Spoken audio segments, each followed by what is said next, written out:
Hello everyone, welcome to the Sportscast. It's me, Andy Grant. I've got Gary Judge with me from Across the Park podcast, and we are thankfully given the past week or 10 days or so out the country.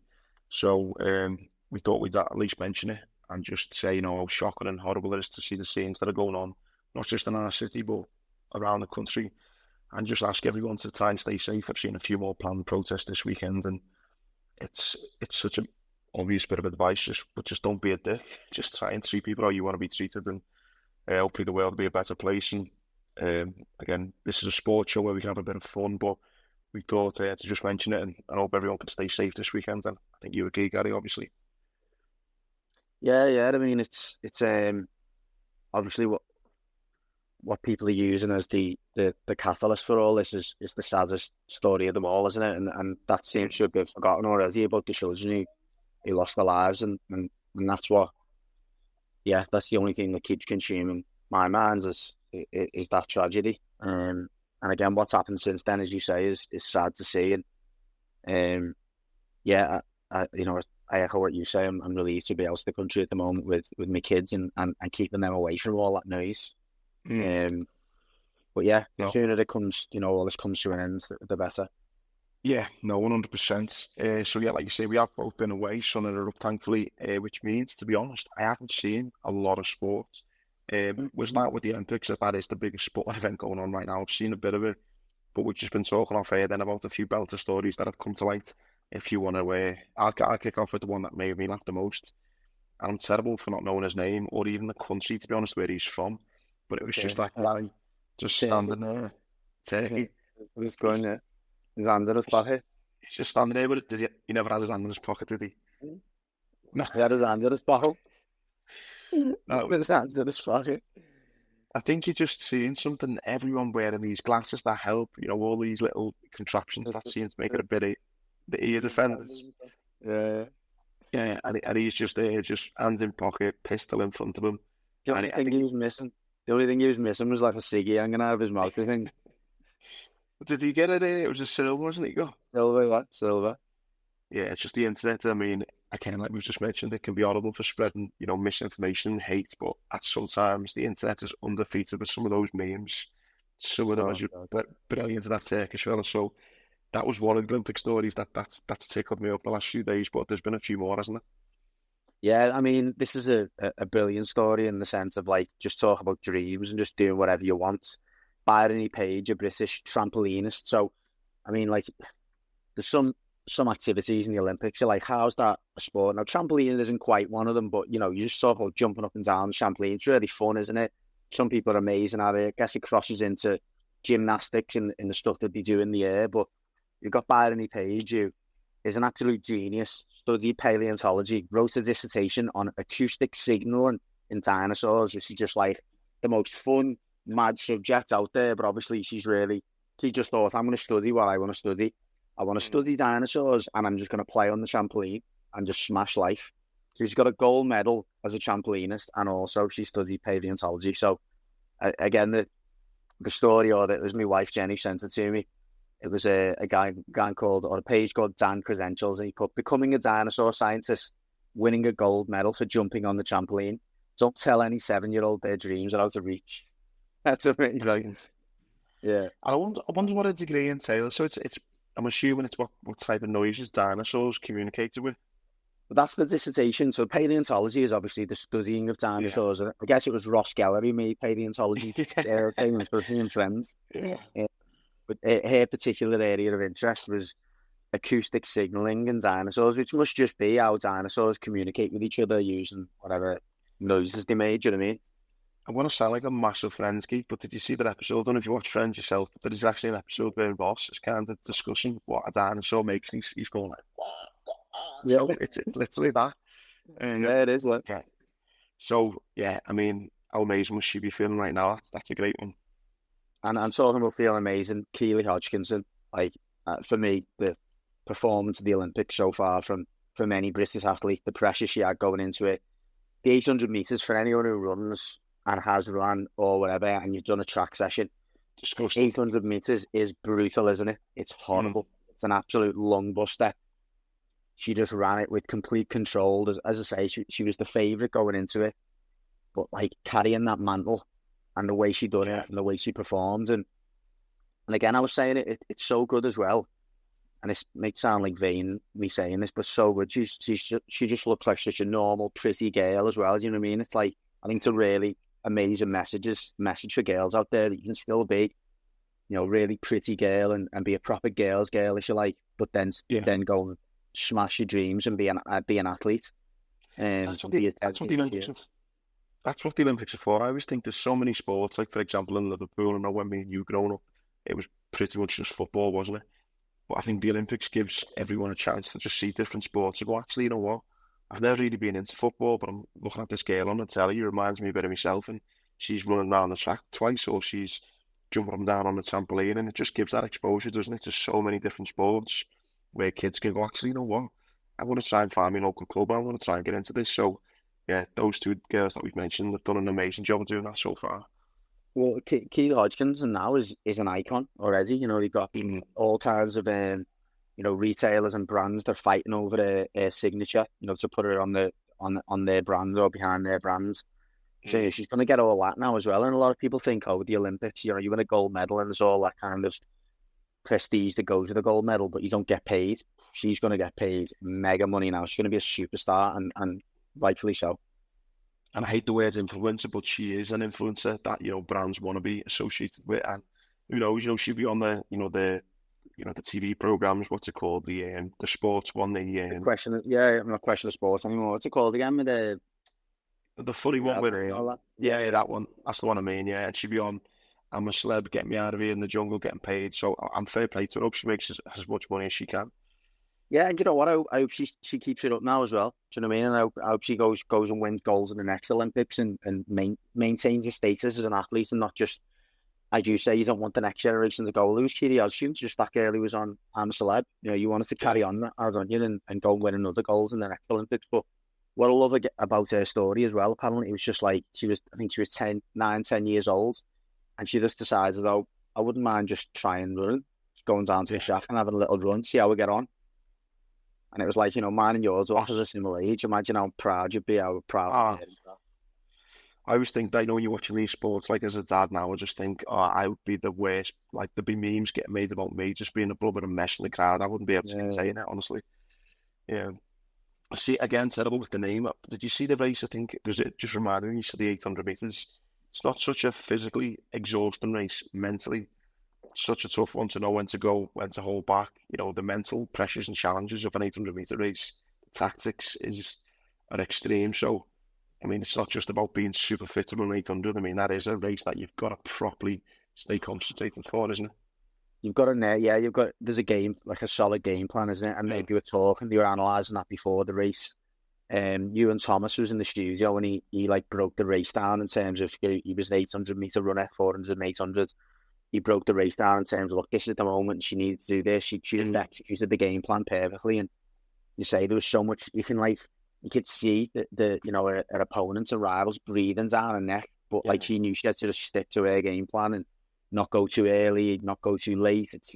She nailed it. And there was some great drama on the track, to be fair. I think it was the 4x400 mixed relays. That was some great drama. I think it was the Dutch girl who pipped the American at the line. It was just drama all around on the track, which was brilliant to see. The track's great, isn't it? I'm going to be honest, when the Olympics first started, I was a little bit like, well, it's a bit, the swimming and the track races are amazing. And again, I just on the track before we move past it, Josh Kerr in the 1500 metres remarkably beat his rival, Ingebrigtsen Jakob Ingebrigtsen. I always struggle with that, Ingebrigtsen from Norway, and it was all about them two, their rivalry. Ingebrigtsen was the Olympic champion, and he's beat him on a number of occasions.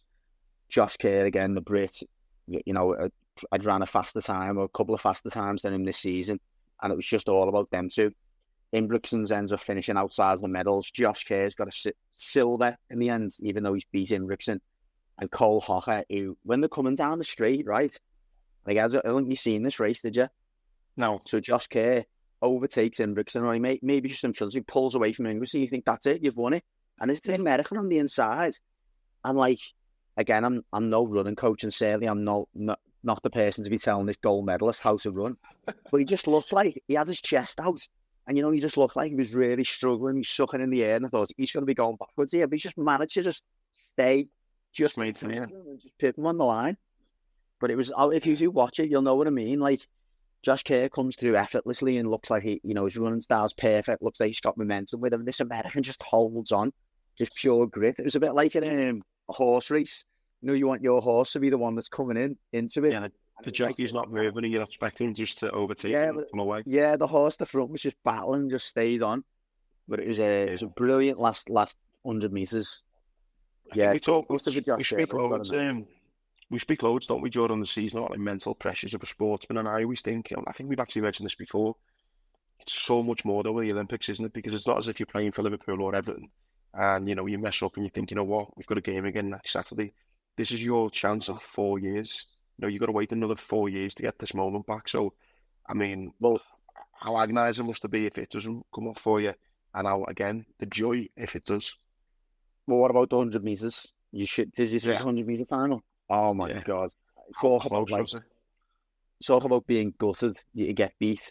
We're getting beat by 5 thousandths of a second. That's it. I think it was 0.002, I think, wasn't it, or something? But yeah. Yeah, Kishane Thompson, and he looked to me like he's won it. He thought he'd won it. He was literally giving it the big Usain Bolt at the end. And then, he starts nervously looking up at the scoreboards or whatever it is. Yeah. And Lyles even sticks his head over the shoulders and goes, "You got this, bro." Like Noah Lyles even thinks he's got it as well.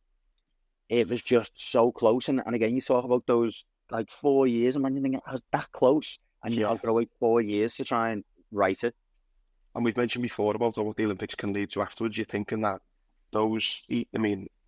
he's only, like I say, 2,000 of a second, but his sponsorship deals, his whole life path has completely changed over those 0.2 thousandths of a second, which is just crazy, isn't it?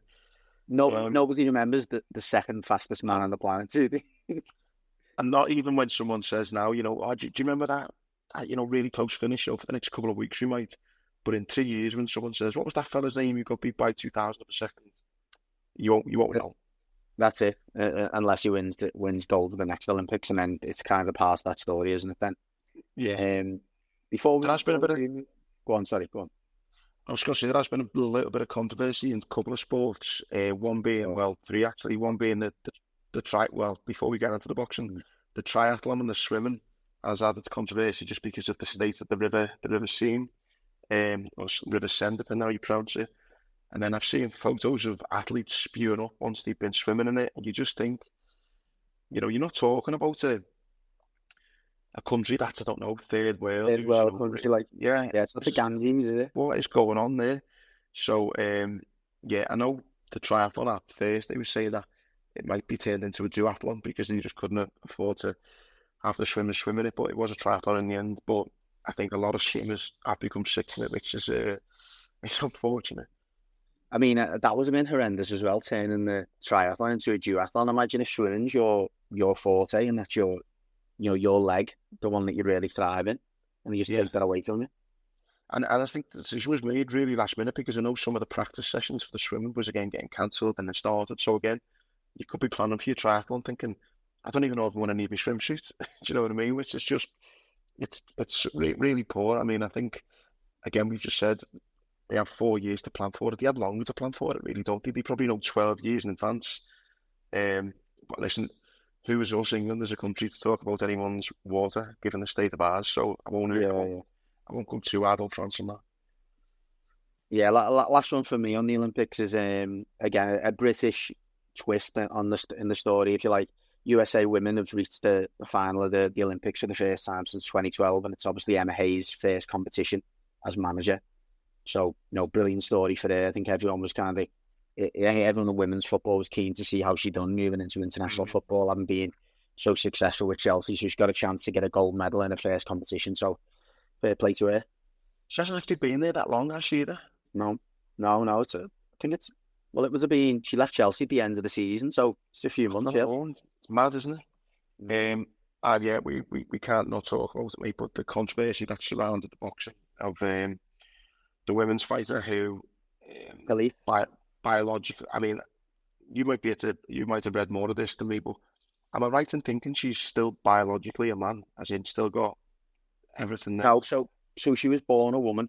That's the bit that's been. I wouldn't say it was misinformation. Originally, it was like she's trans, if you like.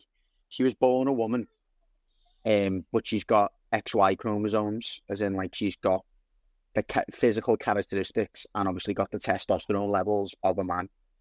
So it is as grey area as you can get, really. It's not like she was born a man and she's transitioned into a woman and therefore she's just a man with almost with a woman's mask on, if you like.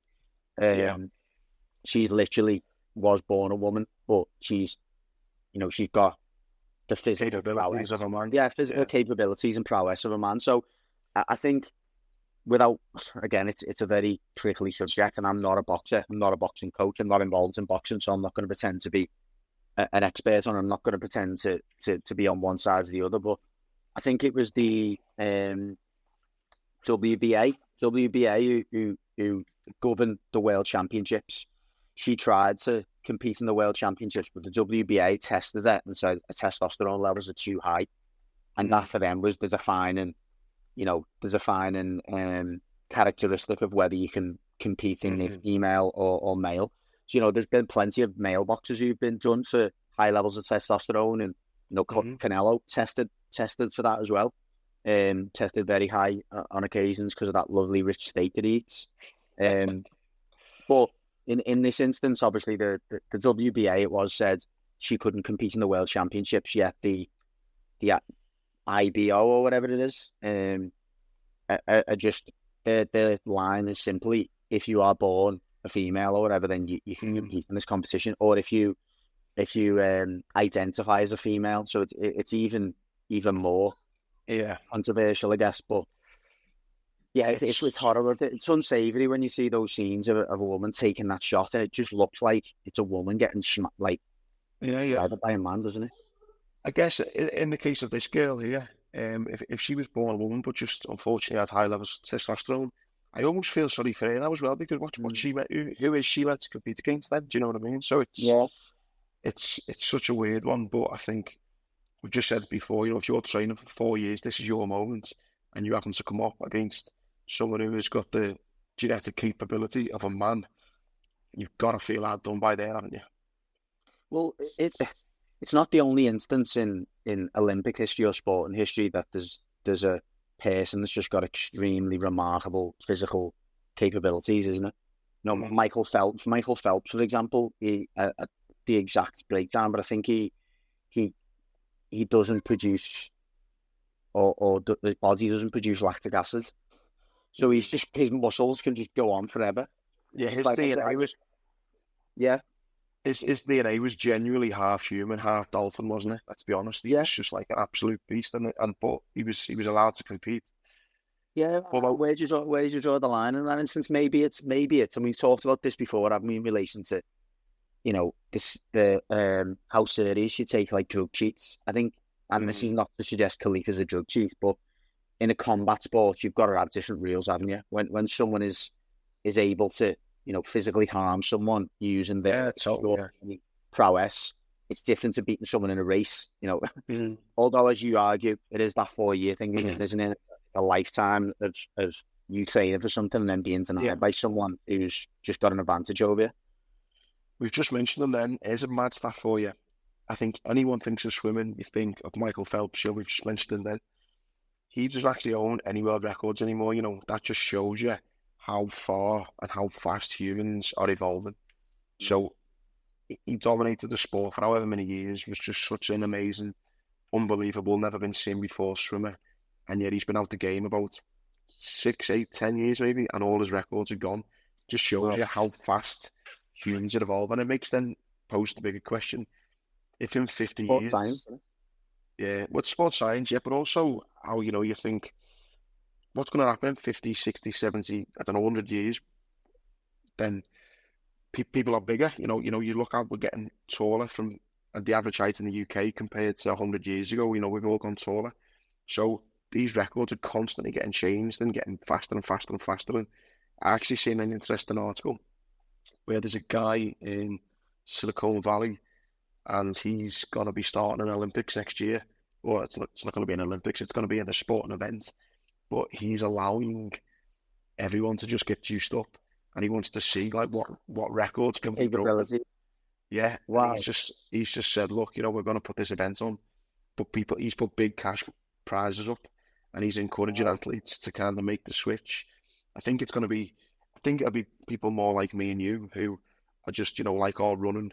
And I've got the money to kind of get off work for a year, train, but then also get juiced up and see if we can break Usain Bolt's record. I think it's for people like that, because otherwise, it's not you, but there will be people who fancy themselves as an athlete, and I've got the money to train professionally for a year, and then get juiced up whilst doing it, and give it a go.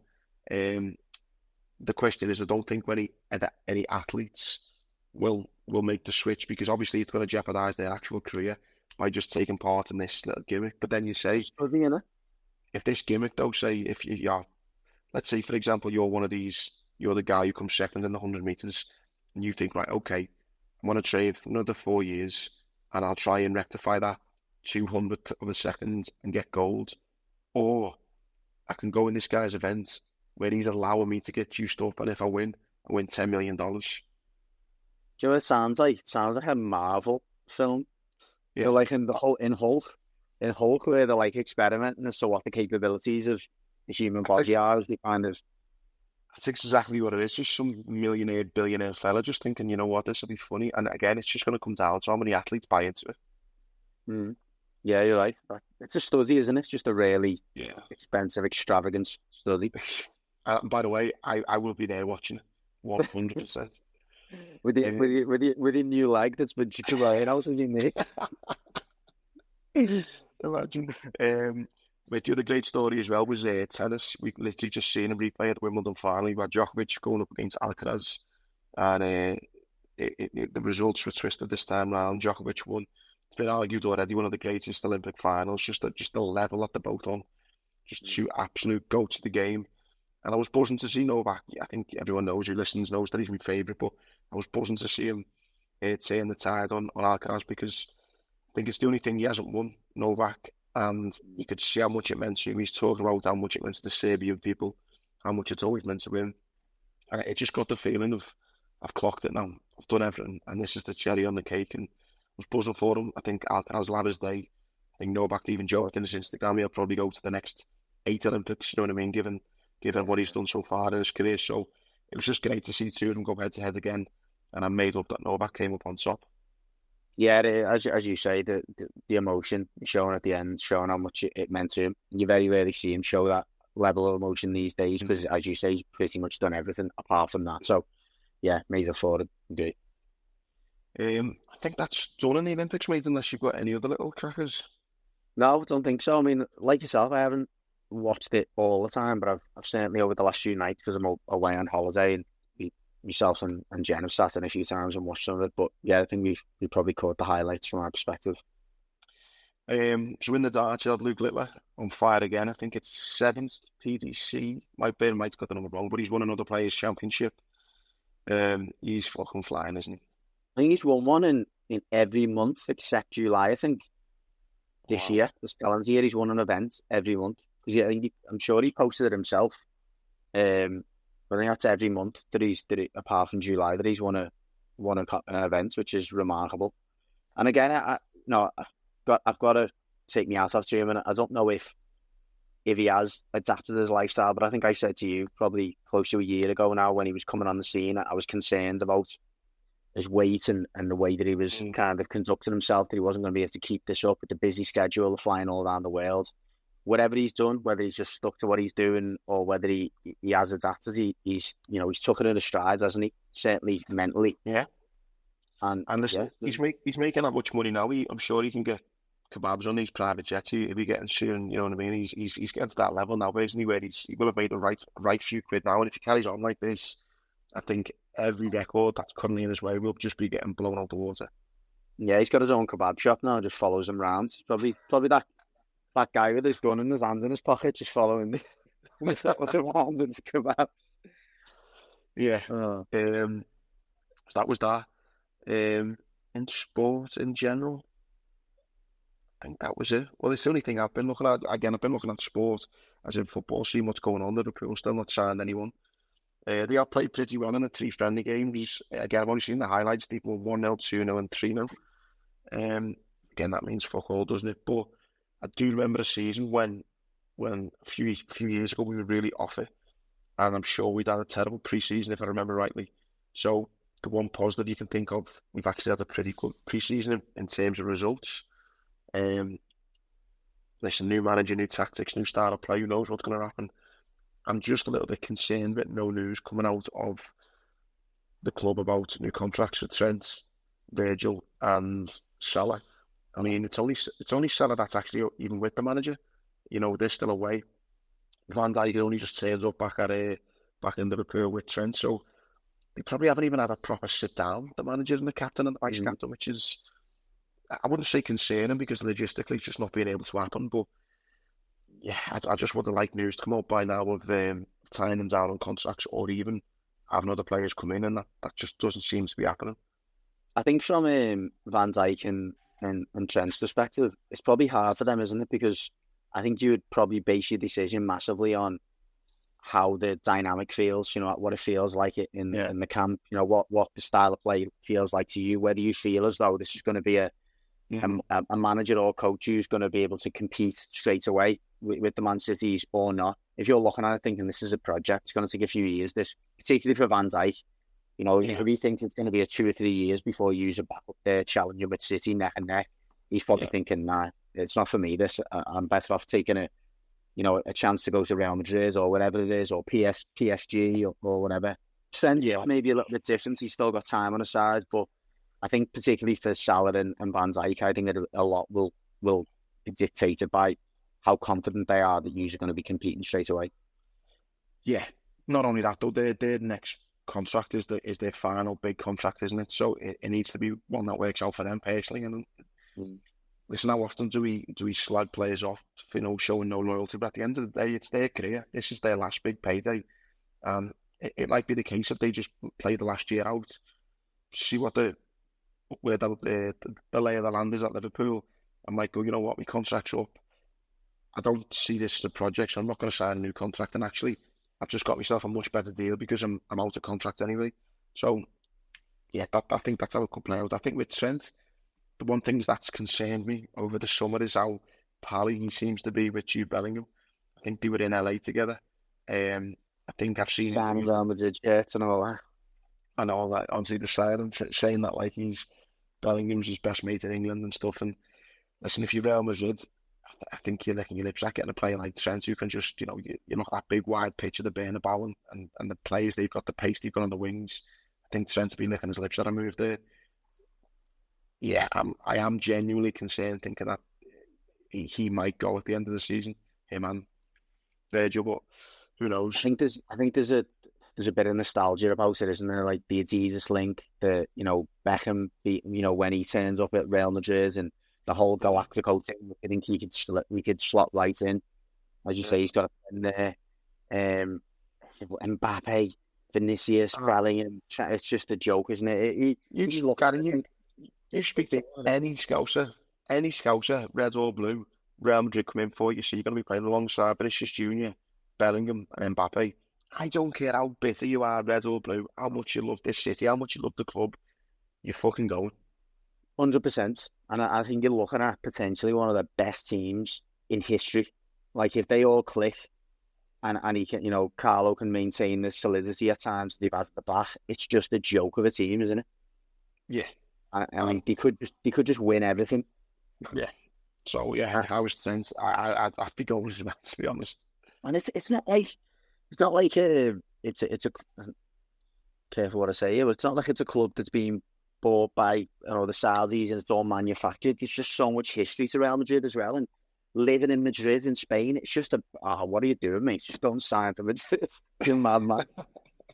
Yeah, no, Liverpool I think needs to have a really good season for them to stay. Basically, that's my view on it. On to Everton, mate. I listened to him talk sport interview yesterday. still just same precarious position, really, isn't it, with regards to what's happening? From what I'm led to believe, you might tell me different. You're all right financially for the next 2, 3, maybe 4 months, but if you haven't got someone in by then, it's going to start looking a bit dodgy, and hence why they might be looking to offload a couple more players. Yeah, I think it's the end of the calendar year. I think that the club are being careful at the moment in the sense that we don't want to sell a player whilst the ownership situation is still, unresolved. Because if we could sell someone and then, a few weeks later someone comes in, you're like, we didn't need to sell them. So I think it's going to go right up to the wire in terms of us waiting to see if something can be sorted. Obviously, the Friedling group, I've still got a feeling they're going to be back, to be honest. Something just doesn't. In fact, they've done a similar thing with Roma. So they come into Roma, pay for exclusivity, walked away, and then come back and bought them for a slightly cheaper price a few months later when it was, becoming a little bit more precarious for the club. But the fact they put so much money in and they've now become another creditor, and that's what's actually keeping us afloat at the moment, is the money they put in to keep us going for the next 6 months. It just something feels a little bit odd about that. But regardless, as you say, yeah, I think that's probably the easiest way to put it, is we've got until Christmas, I think. But as you say, because of the window, if we get to the end of the window and there's no resolution, we probably will have to sell one or two, which would be a blow. It sounds like just a massive game of, chess, who blinks first, because even one of the, and I say that who blinks first in about 6 different situations, because you've got, the new potential owners thinking, are they going to come back with us with a lower offer? Who blinks first? You've got the 777 thinking, this could go into administration and I'm not going to get no money back potentially, so do we lower it? And then you've got Mercedes in the same position. You've got some of the likes of Man United thinking we want to buy some of their players, but we're not paying 60 mil. We'll wait until the last minute and get them for cheaper. You've got the club saying, no, we want this, but actually, shit, now we need money, we're going to have to sell. There's just so many moving parts. It's going to be an interesting few months for you. And you've obviously got the players involved in that, like the likes of Calvert-Lewin thinking, I'm not signing a contract because I don't want to be at a club that's going to be struggling for the next 3 or 4 years, and that could be my last years at this level. He's starting to get into that period of his career. Jared Brandtwaite, he probably on the, in a slightly more comfortable position in the sense that he's younger. But yeah, it's a really interesting situation. I mean, it feels a bit better than it was this time last year, in the sense that we've got a better squad, first and foremost. A settled manager who knows the capabilities of the players around him. And I feel as though if we can get through this season in inverted commas and not lose any more players, or maybe it's just an in and out of Calvert-Lewin out, someone else in, I think we'll be all right. I think we'll have a fairly comfortable season. But really, yeah, I think we'll be all right. I think we've got we've got a much better squad than we had. You don't let lose Onana. Yeah. I mean, any Evertonian will tell you he's flattered to the receiving arm. He's a talent, and on his day, he's put in some good performances. But they're probably one in every 4 games for me.